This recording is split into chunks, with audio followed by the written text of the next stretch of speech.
नमस्कार, स्वागत है आपका द इंडिया टॉप में। मैं हूं आपके साथ विशाल यादव। आज 17 सितंबर है, यानी कि आज पीएम मोदी का जन्मदिन है, 71वां जन्मदिन मना रहा है।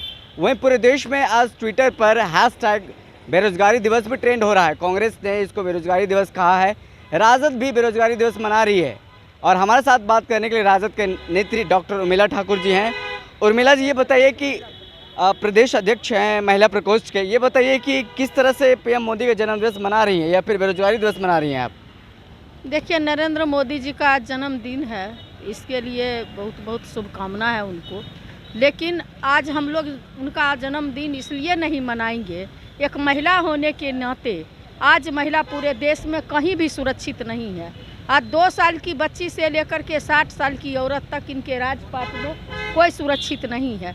ऐसी स्थिति में बेरोजगारी का भी इतना आलम है, लोगों को कमर तोड़ महंगाई है, डीजल और पेट्रोल की बढ़ती हुई कीमत से त्रस्त है। उजाला योजना के अंतर्गत माननीय नरेंद्र मोदी जी जो महिला को कहे थे सब्सिडी देंगे, गैस फ्री में देंगे, और आज कुछ नहीं मिल रहा है। और गैस का दिन प्रतिदिन दाम बढ़ते जा रहा है, 1100 में 1 सिलेंडर मिल रहा है। ऐसी स्थिति में एक महिला होने के नाते मैं क्या कह सकती हूँ नरेंद्र मोदी जी के जन्मदिन पर? वो जिए हज़ारों साल, बट महिला के लिए इससे बुरा दिन और इससे बुरा प्रधानमंत्री इस देश को नहीं मिले, यही हम भगवान से कामना करते हैं उनके जन्मदिन पर। यहाँ पे पोस्टर बैनर भी लगाए गए हैं राजद की तरफ से, जिसमें लिखा है कि कसम मुझे इस मिट्टी की, मैं देश नहीं बिकने दूंगा। ये तो कहते थे देश बिकने नहीं दूंगा, देश झुकने नहीं दूंगा, देश को टूटने नहीं दूंगा, लेकिन इनके आते के साथ देश बिकेगा क्या? ये कह रहे थे मैं एक देश का प्रधानमंत्री नहीं, मैं देश का चौकीदार हूँ। और ऐसा चौकीदार जिसके नाक के नीचे से विजय माल्या, नीरव मोदी, ललित मोदी, मेहर अली चौकसी जैसे लोग देश का करोड़ों करोड़ रुपया लेके चला गया। और आज बेरोजगारी, खास करके बिहार में जो कोरोना की त्रासदी लोगों को झेलने पड़ी, ना तो शिक्षा है, न स्वास्थ्य है, सारा चीज़ चौपट हो गया, सुरक्षा है। भ्रष्टाचार में जो है पूरा प्रशासन लिप्त है। इनके मंत्री बोलते हैं, डबल इंजन की सरकार के मंत्री बोलते हैं कि कोई पदाधिकारी के यहाँ सुनवाई नहीं हो रही है। और ख़ास करके देश बिकने का जहाँ तक सवाल कहे तो ऐसा प्रधानमंत्री जो कभी पता चलता है BSNL बेच लिए, कभी एयर इंडिया बेच लिए, कभी पता चलता है रेलवे बेच लिए, यहाँ तक कि LIC जैसा जो कहते थे जीने के साथ और मरने के बाद भी लोगों को मिलता है आर्थिक सहायता, लेकिन ये सारा चीज़ चौपट हो गया, सब चीज़ को ये बेच दिए। इसलिए ये बिकने और टूटने की बात सिर्फ इनका जुमला था। उर्मिला जी, बीजेपी से आज हमने इसको लेकर के बात किया तो तेजस्वी यादव को भी उन्होंने बेरोजगार बताया।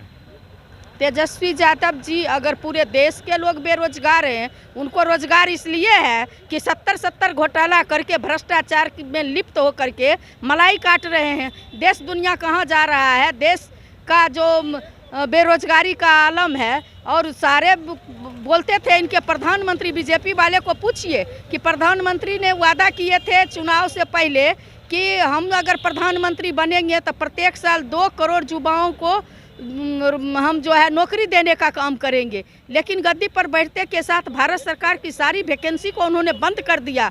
और रोजगार तब रहेगा जब कोई सरकारी संस्था रहेगी, नौकरी तब रहेगा जब कोई सरकारी संस्था रहेगी। लेकिन ये तो सारे चीज़ को बेच रहे हैं और उल्टे कह रहे हैं नौजवानों की कि पकौड़ा तलो, ये भी एक रोजगार है। जब सारे 2 करोड़ नौजवान पकौड़ा ही तलेंगे तो पकौड़ा बेचेगा कौन और पकौड़ा का खाएगा कौन? तो ये कहते हैं हमारे नेता आदरणीय तेजस्वी यादव जी को कि ये बेरोजगार हैं। हमारे नेता बेरोजगार नहीं, बल्कि बेरोजगारों के साथ उनके जो जन सरोकार का सवाल है उसके साथ खड़े हैं।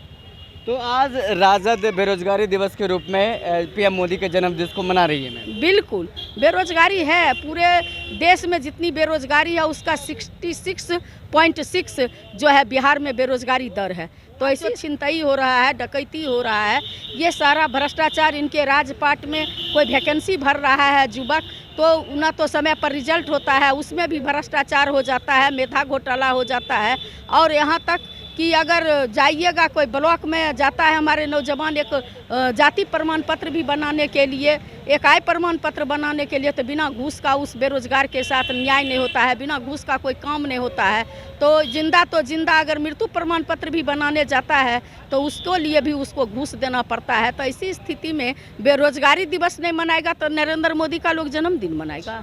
तो आपने देखा कि हमारे साथ राजद की नेत्री उर्मिला ठाकुर जी मौजूद थी, जो प्रदेश अध्यक्ष महिला की। उन्होंने तमाम सवालों को लेकर के जवाब दिया और कहा कि ऐसा प्रधानमंत्री दोबारा देश को नहीं मिलना चाहिए जो लगातार बेरोजगारी बढ़ा रहा है, महंगाई बढ़ा रहा है और भ्रष्टाचार बढ़ा रहा है। तो ऐसे देखते रहते इंडिया टॉप को। अगर आपने अभी तक हमारे यूट्यूब चैनल को सब्सक्राइब नहीं किया है तो जल्दी से जल्दी सब्सक्राइब कर लें। धन्यवाद।